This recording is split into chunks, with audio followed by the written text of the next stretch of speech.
กระรอกน้อยใจดี กระรอกน้อยเป็นกระรอกที่ชอบเก็บถั่วมากๆ เธอมีถั่วเต็มกระเป๋าเลยล่ะ เธอคิดว่าถั่วของฉันจะเก็บไว้กินคนเดียวให้หมดเลย วันหนึ่งกระรอกน้อยเห็นกระต่ายน้อยนั่งซึมอยู่ใต้ต้นไม้ ทำไมกระต่ายน้อยถึงเศร้าจังนะ กระรอกน้อยเดินเข้าไปใกล้ๆ กระต่ายน้อยจ๊ะเป็นอะไรไปเหรอ กระต่ายน้อยตอบว่าฉันหิวจังเลย ฉันหาแครอทไม่เจอเลยวันนี้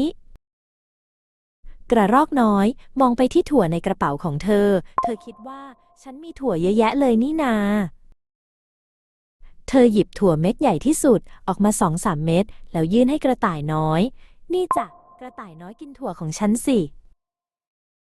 กระต่ายน้อยตาโตด้วยความดีใจ ขอบคุณนะ กระรอกน้อย เธอใจดีที่สุดเลย กระรอกน้อยรู้สึกอบอุ่นในใจ